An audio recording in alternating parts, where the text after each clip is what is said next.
আসসালামু আলাইকুম। রমজান মাসে নাকি শয়তানদেরকে বেঁধে রাখা হয়, কিন্তু এইটা ছাড়া পাইলো কিভাবে? গতকাল থেকে নেটিজেনরা ফেসবুকে এরকম স্ট্যাটাস দিচ্ছে। কেন তারা এরকম কথা বলছে, চলুন বিস্তারিত জেনে আসি।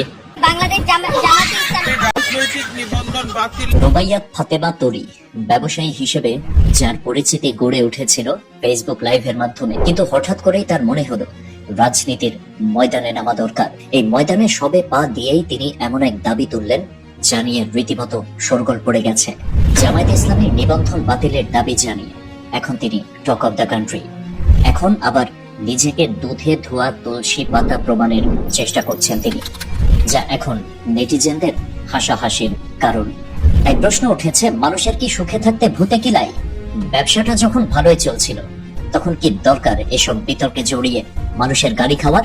অনেকে বলছেন কিছু তথাকথিত নারী ইনফ্লুয়েন্সারদের সাথে লাইভ করার পর দুনিয়াপার মাথাটা বোধহয় একটু ঘুরে গেছে। তিনি হয়তো ভেবেছেন বড় কোনো পদের জন্য তিনি যোগ্য, কিন্তু রাজনীতির মাঠে নামার আগে যে ন্যূনতম যোগ্যতা থাকা দরকার তা কি তার আছে?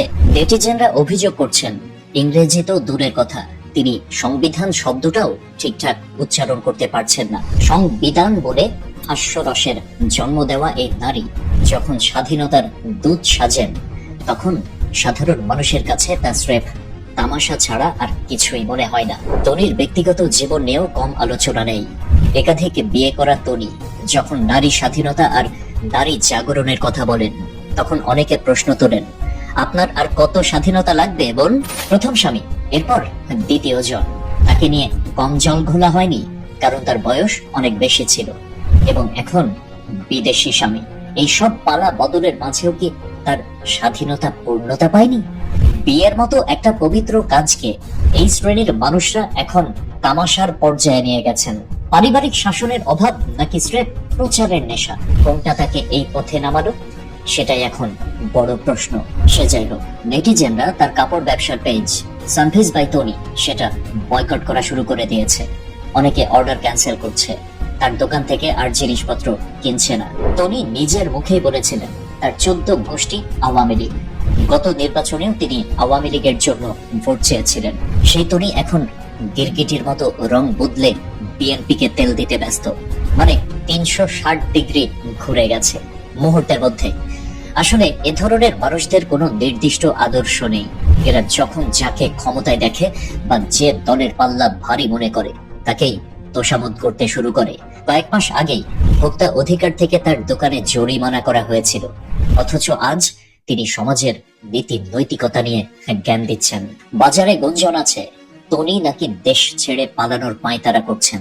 দ্বিতীয় স্বামীর মৃত্যুর পর তার কাপড়ের ব্যবসায় আগের মতো জৌলুস নেই। আর এই ঘটনার পর তো একেবারে যাচ্ছে তাই অবস্থা। বড় অঙ্কের ব্যাংক লোন আর ব্যবসার লোকসান ঢাকতে তিনি এখন এক নতুন চাল চালছেন বলে অনেকে ধারণা করছেন। উস্কানিমূলক কথা বলে সাধারণ মানুষকে খেপিয়ে তোলা এবং নিজের দোকানে ভাঙচুর বা আগুন লাগিয়ে তার দায় অন্যের উপর চাপানোর একটি ষড়যন্ত্র থাকতে পারে। এর মাধ্যমে নিজেকে দেউলিয়া ঘোষণা করে পাওনাদারদের হাত থেকে বাঁচা এবং রাজনৈতিক আশ্রয় নিয়ে বিদেশে পাড়ি দেওয়াই কি তার আসল উদ্দেশ্য? লাইভে শরীরের কাপড় নিয়ে নাড়াচাড়া করা আর রাজনীতির মাঠের গম্ভীর লড়াই এক জিনিস নয়। আমজনতা এখন আর আগের মতো বোকা নয়। রং বদলানো গিরগিটিদের মানুষ সহজেই চিনে ফেলে। রুবাইয়াত ফাতেমা তনি মনে করছেন ফেসবুকে ভক্তদের যেমন খুশি যা তা বলা যায়, জামাতের আমিরকেও হয়তো সেভাবে তুচ্ছ-তাচ্ছিল্য করা যাবে, কিন্তু বাস্তবতা ভিন্ন। সাধারণ মানুষ ইতিমধ্যে তাকে বয়কটের ডাক দিয়েছে।